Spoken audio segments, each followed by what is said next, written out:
찬양 해준 청년부 그 가사대로 메마른 땅에서도 정말 여러분 삶에 마르지 않는 그 샘을 하나님께서 허락해 주시고 또 그 샘에서 흘러나오는 물로 세상을 풍요롭게 하는 우리 청년들이 될 수 있기를 축복하고요. 또 여러분들 기억하면서 기도해 주시기를 바라겠습니다. 오늘 청년부 이렇게 찬양하는 거 보니까 노래를 되게 잘하네요. 그래서 왠지 한 달에 한 번은 청년 찬양단만으로도 구성해서 해보는 것도 좋지 않을까라는 생각도 들었습니다. 우리는 이 성경에 나오는 하나님의 말씀을 다 지켜야 할까요? 목사 뭐 저런 질문을 하나 싶을 정도로 답은 너무나 뻔합니다. 하나님을 안 믿거나 교회 안 다니는 사람이라면 모를까 여기 있는 우리 중에서 하나님의 말씀을 지켜야 된다라는 것에 손들고 반대할 사람은 없을 것입니다. 그런데 요즘 기독교인들은 이건 다 지키는 게 아니라 너무 선택적으로 성경을 읽고 선택적으로 지킨다라고 지적하면서 문제를 제기하는 그런 사람을 보았습니다. 예전에는 성경에 무언가를 더해서 이단이 되었어요. 예를 들어 몰몬교 같은 경우인데요. 성경을 인정합니다. 성경을 부정하는 게 아니에요. 인정하되 성경이 충분한 내용을 다 담고 있지 못하니까 그것을 보충하려고 자기들의 경전, 몰몬경이라는 것을 만드는 거예요. 그러니까 성경이 부족하다라고 하니까 이제 이것이 이단이 된 것인데요. 근데 요즘에 보면은 성경에 뭔가를 더해서가 아니라 성경에 있는 것들을 뺨으로써 바르지 못한, 온전하지 못한 그런 신앙을 갖게 된다라는 것인데요. 예를 들어 원수를 사랑하라는 말씀이나 누구든지 첫째가 되려면 먼저 꼴찌가 되어서 남을 섬겨야 한다는 말씀이나 자기를 부인하고 십자가를 지고 나를 따르라는 말씀이나 또 너의 소유를 팔고 가난한 사람들에게 다 나눠준 다음에 나를 따르라는 말씀, 이런 말씀들은 그냥 버리고 축복의 말씀, 위로의 말씀, 성공을 약속하는 번영의 말씀들만 좋아하니 그러니까 온전한 믿음에 이르지 못한다 라는 그런 문제를 제기하는 겁니다. 저도 여기에 공감을 하는데요. 수년 전에 송구영신 예배 때 사용할 이 말씀 카드가 주문을 해서 이제 왔는데 그 말씀 카드를 그대로 이렇게 바구니에 놔두는 것이 아니라 먼저 검열을 해요. 성도들이 시험에 들 만한 그런 말씀은 골라서 이렇게 빼놓은 걸 보면서 하나님의 말씀을 저렇게 버려도 되나? 이제 이런 생각이 들었습니다. 근데 솔직히 성경에서 이 성경 읽다 보면은 빼고 싶은 부분들이 없지 않습니다. 상당히 많아요. 그리고 우리가 실제로 없는 말씀처럼 취급을 하기도 합니다. 예를 들어서 태어나서 8일째 되는 날에 남자에게 할례를 시키라는 이 말씀 분명히 성경에 있지만 우리 그거 지키지 않습니다. 소나 양을 잡아서 불에 태워서 제사를 드리라는 그 말씀도 지키지 않고요.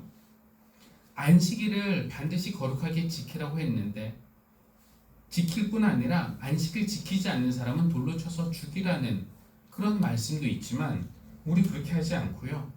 돼지고기 부정하니까 먹지 말라는 말씀도 있지만 우리 지키지 않습니다. 이런 말씀들이 다 성경에 있어요. 그러나 우리는 그런 거 하나님의 말씀임에도 불구하고 지키지 않을 뿐만 아니라 지키지 않으면서도 죄책감도 느끼지 않습니다. 그렇다고 성경에 있는 하나님의 말씀을 다 지켜야 합니까? 라는 질문에 아니다 라고 하면은 저는 이단으로 몰리며 문매를 맞겠지만 실제로 많은 말씀들, 특히 구약에 있는 율법들, 많은 율법들 우리가 잘 지키지 않습니다. 왜 그럴까요? 아마도 약 3,500년 전에 주어진 이 율법이 오늘날 우리의 현실과는 너무나 동떨어진 그런 율법이기 때문일 겁니다. 그러니까 우리가 성경을 잘 모를 때, 그 내용을 모르고 막연히 하나님의 말씀이다 이렇게 생각할 때는 당연히 성경에 있는 하나님의 말씀을 다 지켜야 된다 이렇게 이야기하지만 그러나 성경을 자세히 읽을수록 우리는 이거 지키지 못할 그런 내용들이 너무 많다는 것과 또 어떤 것들은 우리가 문자 그대로 지켜서는 안 된다는 것도 있다라는 것을 깨닫게 됩니다. 그렇죠? 누가 지금 안식일 안 지킨다고 돌로 쳐서 죽여서야 되겠습니까? 엄밀히 따지면 우리도 안식일을 안 지키는 사람들이니까 서로 돌을 던져서 죽여야 되는 거예요. 우리 기독교인들, 우리 믿음의 선배들이죠. 기독교인들은 유대교에서 갈라져 나오면서 그들의 경전인 히브리 성경, 우리가 구약이라고 부르는 그 경전을 가지고 나왔습니다. 그러나 의식적으로든지 무의식적으로든지 구약보다는 신약에 우리가 더 큰 권위를 두면서 구약의 내용은 다 안 지켜도 된다. 이제 이런 생각을 갖게 됩니다. 그냥 읽다가 불필요한 것을 빼고 오늘 상황에 적용할 수 없는 것은 빼고 그럴 수는 있는데 그렇게 하다 보면은 내 마음에 안 드는 것도 빼고 이렇게 해도 되는 건가요? 오늘 읽은 그 구약의 본문 신명기 30장 읽었는데 이것은 모세의 긴 설교의 결론 부분에 해당하는 내용입니다. 근데 본론에서 모세는 우리가 순종할 때 받는 복이 무엇이 있는지 쫙 설명을 하고 또 불순종할 때 받는 저주는 무엇이 있는지 아주 길게 서술을 했어요. 그럼 말씀에 순종할 때 우리는 여러 가지 복들을 받지만 하나님의 말씀을 지키지 않고 불순종할 때 겪게 되는 그 저주의 내용은 훨씬 더 깁니다. 다 열거할 수는 없지만 그 결론적으로 말하면은 우리가 하나님의 말씀을 안 지킬 때 어떤 일을 당할지 신명기 28장 69절이 이야기하고 있는데요. 안 지킬 때입니다. 주님께서는 다시는 그 길을 보지 않게 하겠다 하고 약속하신 그 길로, 이 길은 이제 출애굽할 때 나왔던 그 길입니다. 그 길로 당신들을 배에 태워 이집트로 끌고 가실 것입니다. 거기에서는 당신들이 당신들 몸뚱이를 원수들에게 남종이나 여종으로 팔려고 내놓아도 사는 사람조차 없을 것입니다. 이게 무슨 말이냐면은 하나님의 말씀, 계명을 거역하는 삶의 최후는 출애굽의 무효입니다. 돌아가는 거 아닙니까? 그러니까 하나님이 홍해를 가르시고 이 백성을 구원하셨던 그 길로 그냥 돌려보내시는 것도 아니에요. 너희 가라 이렇게 하는 것도 아니라 하나님이 당신들을 배에 태워, 이제는 홍해 다시 안 가르시죠. 배에 태워서 그냥 강제로 끌고 가실 것이라고 그렇게 말씀을 하십니다. 그런데 이집트에 가서 예전에 거기서 종살이 하지 않았습니까? 먹고 살아야 되니까 다시 그들의 몸뚱이를 종으로 팔려고 내놓아도 사는 사람조차 없을 것이라는 거예요. 그러니까 이집트로 다시 끌고 가시겠다는 것은 구원의 무효를 말하는 것이고 그들을 종으로 사는 사람조차 없을 것이라는 것은 처음의 상태, 구원받기 전의 상태보다 오히려 더 비참해지고 더 나빠진다. 이것이 하나님의 말씀을 안 지킬 때 나타나는 그런 결과라는 것입니다. 그러니까 이런 것들을 다 설명을 해요. 순종할 때 받는 복, 계명을 안 지킬 때 받는 저주. 그러면서 결론적으로 하는 말이 그 다음 페이지 보겠습니다. 나는 오늘 하늘과 땅을 증인으로 세워서 생명과, 한쪽에는 생명, 한쪽에는 사망, 복과 저주를 당신들 앞에 내놓았습니다. 이거 뭐 숨긴 게 아니에요. 다 알려줬어요. 당신들과 당신의 자손들이 살려거든 생명을 선택하십시오. 생명을 선택하는 게 뭐냐면은 하나님의 말씀을 들으며 그를 따르십시오. 그러면 당신들이 살 것입니다. 이렇게 대답을 합니다. 그러니까 하나님 성경에 나오는 하나님의 말씀, 하나님의 계명, 율법 이거 다 지켜야 됩니까? 라고 모세에게 묻는다면은 모세는 당연하죠. 그것이 당신들이 사는 길이고 당신들이 복받는 길입니다. 라고 이렇게 대답을 한다는 것입니다. 그런데 구약에 나오는 그 하나님의 말씀을 정말로 다 지켜야 되는지 어느 정도까지 지켜야 되는지는 여전히 문제예요. 고민입니다. 예수님을 보면은 그분은 종종 구약에 나오는 이 율법, 계명들을 어기셨다는 이유로 고발을 당하셨습니다. 나병 환자의 몸에 손을 대셨고, 혈루증 앓는 여인과 접촉하셨고, 세리, 창녀, 죄인들과 함께 식탁의 교제를 나누셨어요. 그런데 이 사람들, 제가 지금 말한 이런 사람들은 다 율법이 부정하다고 규정한 사람들입니다. 그들과의 접촉은 금지, 의도적인 접촉은 더욱더 금지가 되었지만 예수님의 모습을 보면 구약의 율법? 이런 거 뭐 별로 개의치 않으시고 행동하신 것처럼 보입니다. 예수님을 유대인들이 죽이려고 했는데요. 38년 된 병자를 고쳐주셨기 때문에 예수님을 죽이려고 한 것이 아니라 하필이면은 안식일에 그 사람을 고쳐주셨기 때문에 그럼으로써 안식일 계명을 우습게 여기시고 어기셨다라는 이유로 사람들이 예수님을 죽이려고 했습니다. 근데 우리는 예수님의 이런 모습을 보면은 좀 다행이다 싶은 마음도 듭니다. 예수님도 구약의 율법들을 이렇게 어기셨으니까 우리도 지키기 힘든 율법들을 좀 안 지켜도 되겠지라는 마음이 들죠. 그래서 주님, 구약에 있는 율법들 우리가 다 안 지켜도 되죠? 라고 예수님에게 여쭤볼 때 우리의 기대는 예수님이 나는 율법을 폐하러 왔다. 율법이 사람을 살리는 게 아니다. 하나님이 나를 보내신 것을 믿어라. 그러면 너희가 영생을 얻을 것이다.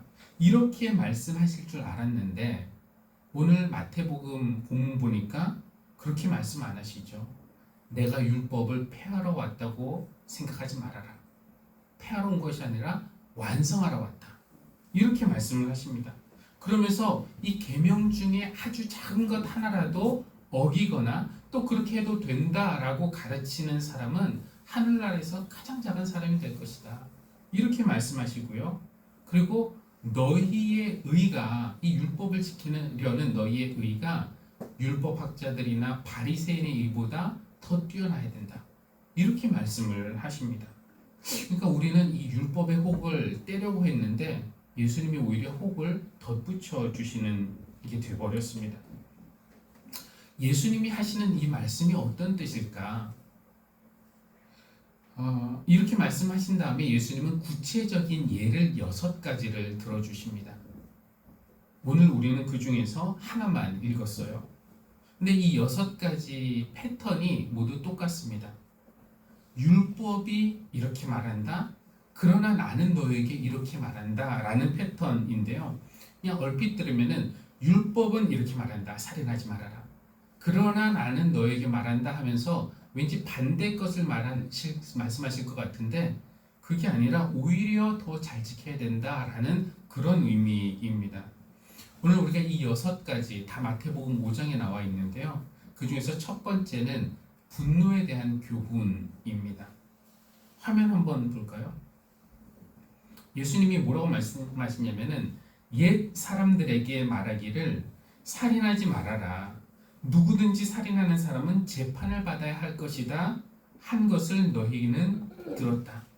이것은 구약의 율법에 이렇게 되어 있다라는 것이죠. 물론 이 그대로 문장 그대로 되어 있지는 않지만 어쨌든 살인하지 말아라 라는 것은 우리가 10계명 중에서도 6번째 계명입니다. 그러니까 살인하지 말라는 계명이 있는데 나는 너에게 말한다.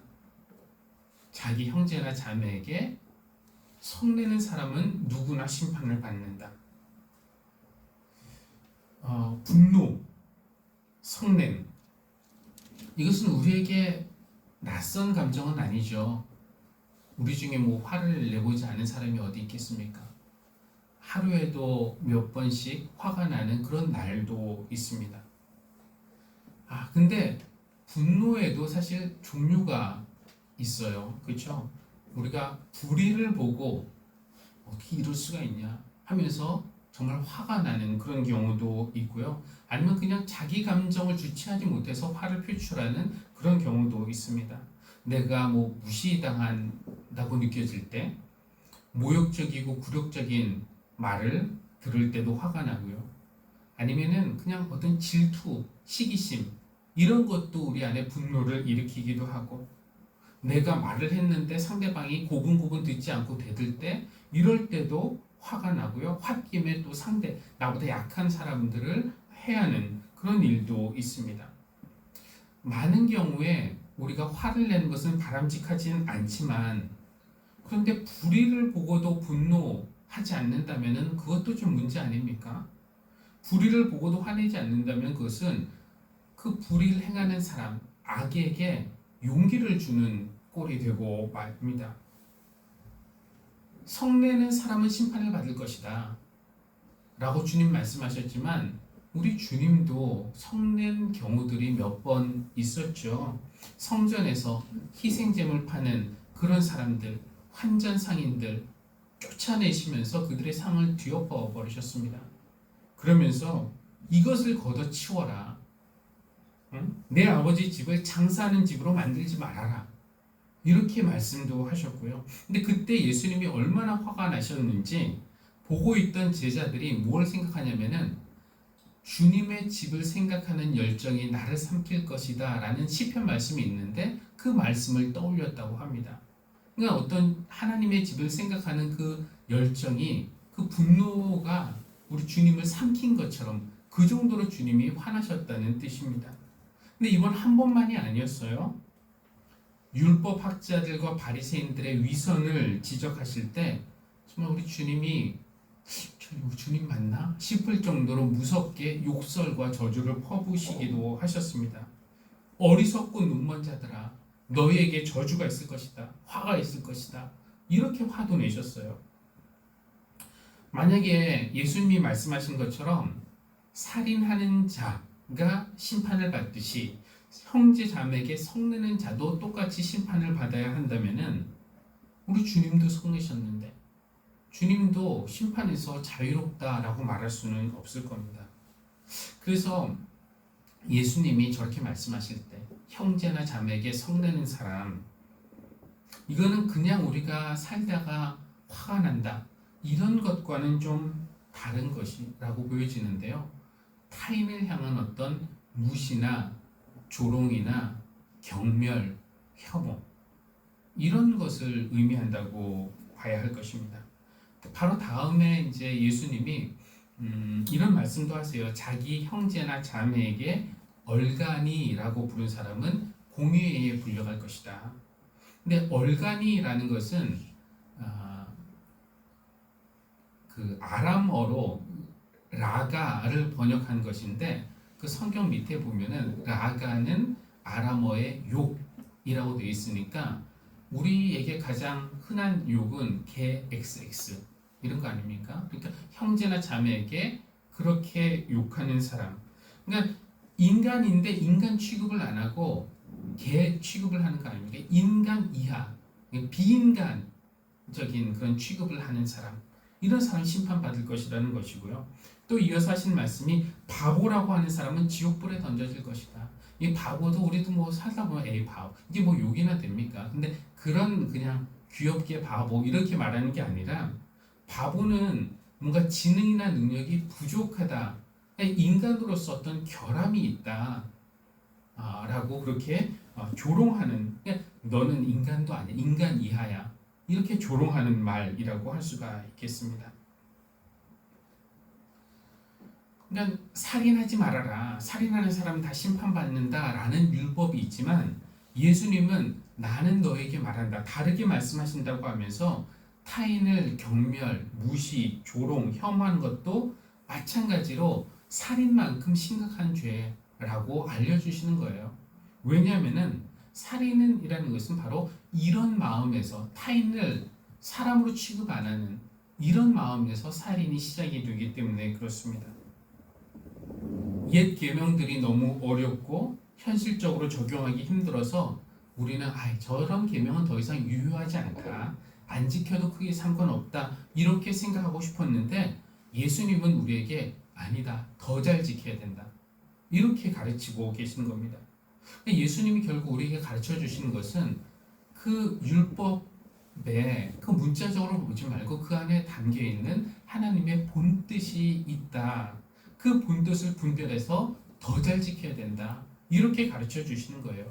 그러니까 살인하지 말라는 그 계명에 있는 하나님의 본뜻은 모든 생명은 존귀하다. 하찮은 생명은 없다. 모든 생명이 소중하다. 이런 의미입니다.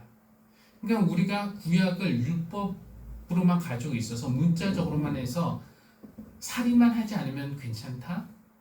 그러니까 나는 살인하지 않으니까 나는 착한 사람, 나는 의인, 하나님이 나를 기뻐하시겠지? 이렇게 생각해서는 안 된다라는 것이에요.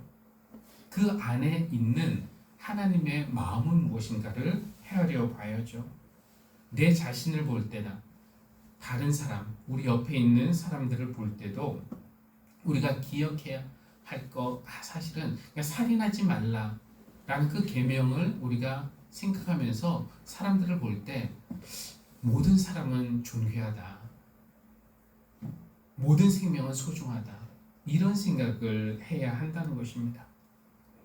우리가 기독교인이라면은 적어도 세 가지 이유를 들 수가 있어요. 모든 사람이 존귀하고 소중한 이유. 그 삼위일체, 성부, 성자, 성령님으로 설명할 수 있는데 화면 한번 볼까요? 네. 세 가지, 모든 사람이 존귀한 이유 세 가지. 성부 뭐냐면은 우리 모두는 하나님이 창조하셨는데 하나님의 형상대로 창조된 존재이기 때문에, 그렇죠? 모든 사람이 하나님의 형상대로 창조된 존재이기 때문에 존귀합니다. 그리고 예수님은 모든 사람의 죄를 해결하시기 위해서 그들을 대신해서 죽으실 정도로 그 사람을 사랑하시기 때문에 그 사람 존귀한 사람입니다. 그 어떤 사람을 존귀하지 않다고 하면은 예수님의 죽음을 헛되게 만드는 것과 마찬가지고요. 그리고 세 번째는 성령님이 그 사람 안에 지금 거하시기 때문에 그 사람은 거룩한 사람이 됩니다. 존귀한 사람. 그럼 기독교인만 존귀한가? 그렇지 않아요. 믿지 않는 사람들, 타 종교를 가지고 있는 사람들에게도 처음 두 가지는 해당이 됩니다. 그들도 하나님의 형상대로 창조되었고 예수님은 모든 사람을 위해서 십자가를 지셨기 때문입니다. 그들이 믿지 않는다고 해서 이 사실이 변하는 것이 아니에요. 다만 우리 믿는 사람들, 우리가 예수님을 영접할 때 성령님을 주시겠다고 하셨으니까 우리 믿는 사람들에게는 성령님이 안에 거하신다는 하나의 이유가 더 있다라고 말할 수가 있습니다. 이 진리를 가르쳐 주시기 위해서 예수님은 살인하지 말라는 그 계명이 구약에 있지만 나는 너희에게 말한다. 누구도 경멸하지 말아라. 누구도 무시하지 말아라. 누구도 혐오하지 말아라. 다 하나님의 소중한 존재들이다. 이렇게 말씀을 하십니다. 그것이 우리를 바라보시는 하나님의 마음이 아니겠습니까? 그것이 우리가 서로를 대할 때 우리가 그렇게 대하는 것이 하나님의 마음이 아니겠습니까? 우리는 예수님에게 구약의 율법을 지켜요 말아요? 이렇게 물어봤지만 예수님은 그 율법에 담긴 의미가 무엇인지 하나님의 마음을 오늘 우리에게 가르쳐 주십니다. 오늘 여러분 고개를 돌려서 옆에 있는 사람, 앞에 있는 사람, 뒤에 있는 사람을 바라볼 때 내 눈이 아니라 그를 바라보시는 하나님의 마음을 한번 헤아려 보십시오. 그리고 그 사람을 보면서 하나님이 창조하신 사람, 예수님이 대신 위해서 죽은 사람, 성령님이 거하시는 그런 사람으로 보시기를 바랍니다. 그럴 때 우리가 하나님의 마음에 조금 더 가까워지리라 믿습니다. 우리 찬양 같이 하겠는데 아버지 당신의 마음이 있는 곳에 나 마음이 있기를 원합니다. 함께 찬양하겠습니다. 하나님, 누군가를 향해서 쉽게 화를 내고 무시하고 또 혐오하는 우리에게 오늘의 말씀을 주시니 감사합니다. 아멘. 저희가 살인까지는 생각하지 않았습니다. 그러나 타인을 향한 우리의 미움이나 무시나 조롱 이런 것에서부터 살인이 시작된다는 것을 깨달았습니다. 예수님을 믿는다는 것은 누구를 보더라도 하나님이 하나님 형상대로 창조하신 존재로 예수님이 사랑하셔서 대신 돌아가신 존재로 성령님이 거하시는 존재로 보는 것임을 깨닫습니다. 비록 우리를 아프고 힘들게 하는 사람들과 가까워질 수 없는 사정과 상황들이 있겠지만 그들을 향한 미움과 분노는 우리를 위해서라도 내려놓게 도와주십시오. 하나님의 마음이 있는 곳에 우리의 마음도 있기를 원합니다. 하나님의 눈물이 우리의 눈물이 되게 하시고 하나님의 시선이 우리의 시선이 되게 하여 주십시오. 특히 튀르키예와 시리아를 바라보시는 하나님의 마음을 우리가 헤아리길 원합니다. 지진으로 생명을 잃은 이들, 또 어렵게 생존한 이들, 구조와 복구를 위해서 일하는 이들, 하나님께서 그들 모두를 기억하여 주시고 하늘의 위로와 또 긍휼을 베풀어 주시기를 간구합니다. 하나님, 오늘의 예물을 하나님께 드리오니 하나님께서 이 예물을 받아주시고 우리 성도들 마음에 흡족하게 하는 그 샘물이 마르지 않도록 하여 주시고 저들의 삶을 통하여서 하나님을 영광스럽게 할 수 있는 그런 믿음의 사람들이 다 될 수 있도록 하나님께서 은혜를 베풀어 주시기를 간구합니다. 예수님의 이름으로 기도합니다. 아멘.